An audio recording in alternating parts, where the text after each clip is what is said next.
జ్యేష్ఠ శుక్ల పక్ష ఏకాదశిని నిర్జల ఏకాదశి లేదా పాండవ ఏకాదశి అని పిలుస్తారు.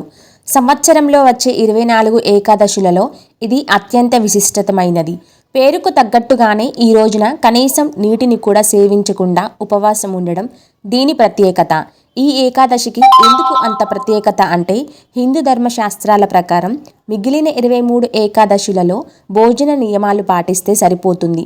కానీ ఎవరైతే ఆ 23 ఏకాదశులలో ఏకాదశి వ్రతాన్ని ఆచరించలేకపోయారో వారందరికీ ఒక్క ఈ నిర్జల ఏకాదశి ఒక్కటి ఆచరిస్తే ఆ 23 ఏకాదశుల పుణ్యఫలం దక్కుతుందని పురాణాలు చెప్తున్నాయి. అందుకే దీనిని సర్వ ఏకాదశి వ్రతం అని కూడా అంటారు. నిర్జల ఏకాదశి 2026వ తేదీన ఏ తేదీన వస్తుంది?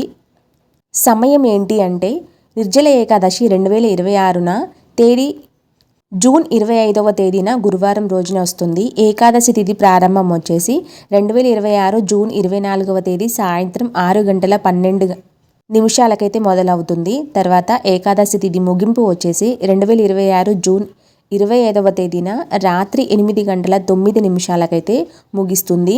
ఉదయం తిథి ప్రకారం జూన్ 25న వ్రతాన్ని ఆచరించడం శాస్త్రసమ్మతం. వ్రత పారణ సమయం వచ్చేసి ఉపవాస విరమణ ఎప్పుడు చేయాలి అంటే, పారణ సమయం వచ్చేసి జూన్ 26వ తేదీన శుక్రవారం రోజునైతే చేయాలి. సమయం వచ్చేసి ఉదయం 5:25 నుంచి 8:13 లోపు ద్వాదశి తిథిలో పైన పేర్కొన్న సమయం వ్యవధిలోనే భోజనం చేయడం ద్వారా వ్రతాన్ని అయితే ముగించాలి. ఇక్కడ పురాతన కథ ఏంటి, అసలు ఈ నిర్జల ఏకాదశి గురించి, అలాగే ఈ నిర్జల ఏకాదశిని పాండవ ఏకాదశిగా ఎందుకు పిలుస్తారు అంటే, ఈ ఏకాదశిని పాండవ ఏకాదశి అనడానికి ఒక ఆసక్తికరమైన కథ ఉంది.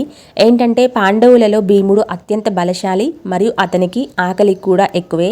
ఏకాదశి ఉపవాసం అంటే సంవత్సరంలో వచ్చే 12 ఏకాదశిలకి ఉపవాసం ఉండడం భీముడికి చాలా కష్టంగా ఉండేది.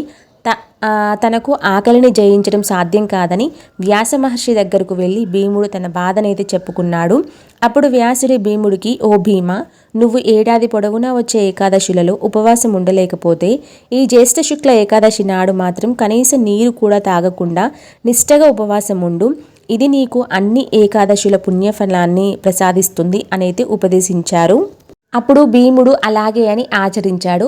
ఈ విధంగా భీముడు 23 ఏకాదశులు ఉపవాసం చేస్తే వచ్చే ఫలితాన్ని కేవలం ఈ ఒక్క ఏకాదశి రోజు ఉపవాసం ఉండి మిగతా ఏకాదశి ఉపవాస దీక్ష వ్రతాన్ని పూర్తి చేశాడు.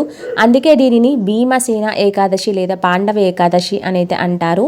ఇక్కడ అసలు దేవుళ్ళతో సంబంధం ఏంటి ఈ నిర్జల ఏకాదశికి అంటే, ఇక్కడ విష్ణుమూర్తికి చాలా ఇష్టమైనది కదా ఏకాదశి.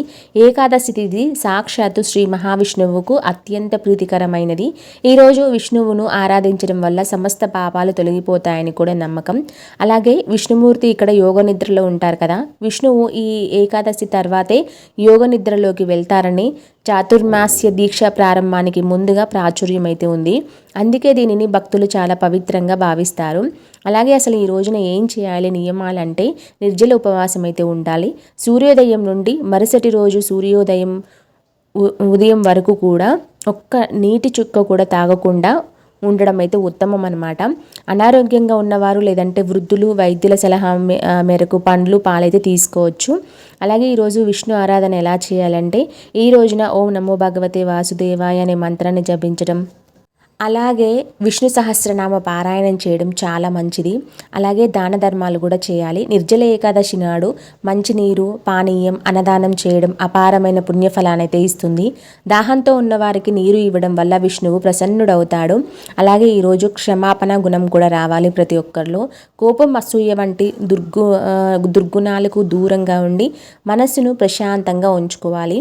ఆయుర్వేద కోణంలో ఉపవాసం దేనికి చేయాలి, అసలు ఆయుర్వేద కోణంలో ఏమైనా ఉపయోగాలు ఉన్నాయంటే, ఆధునిక వైద్యంతో పోల్చి చూస్తే నిర్జల ఏకాదశి ఆచరించడం వల్ల మన శరీరానికి డిటాక్సిఫికేషన్ జరుగుతుంది. నిరంతరాయంగా పనిచేసే మన జీర్ణ వ్యవస్థకు ఈరోజు విశ్రాంతి అయితే లభిస్తుంది. నీరు కూడా తీసుకోకుండా ఉండడం వల్ల కణాలలో ఉన్న విషతుల్యాలు బయటకు వెళ్ళడానికి అవకాశం అయితే కలుగుతుంది. ఇది శరీరంలోని అనవసరమైన కొవ్వును తగ్గించడానికి, జీవక్రియను మెరుగుపరచడానికి సహాయపడుతుంది. అలాగే అసలు పౌరాణిక సందేశం ఏంటి ఈ నిర్జల ఏకాదశి గురించి అంటే, పురాణాల ప్రకారం ఈ ఏకాదశి నాడు తులసి పూజ చేయడం కూడా చాలా మంచిది. శ్రీ మహావిష్ణువుకు తులసి అంటే ఎంతో ప్రీతి. ఈ రోజున తులసి కోట ముందు దీపం వెలిగించి శ్రీమన్నారాయణుడిని స్మరించడం వల్ల ఇంట్లో సానుకూల శక్తి పెరుగుతుంది అన్నమాట. సో ఫైనల్గా ముగింపు ఏంటంటే, నిర్జల ఏకాదశి అనేది కేవలం ఆకలితో ఉండడం మాత్రమే కాదు, మన ఇంద్రియాలను నిగ్రహించి భగవంతునిపై మనస్సును లగ్నం చేయడం. నిష్కల్మషమైన భక్తితో ఈ ఏకాదశిని ఆచరిస్తే అష్టైశ్వర్యాలు మరియు మోక్షం లభిస్తాయని శాస్త్రవచనం.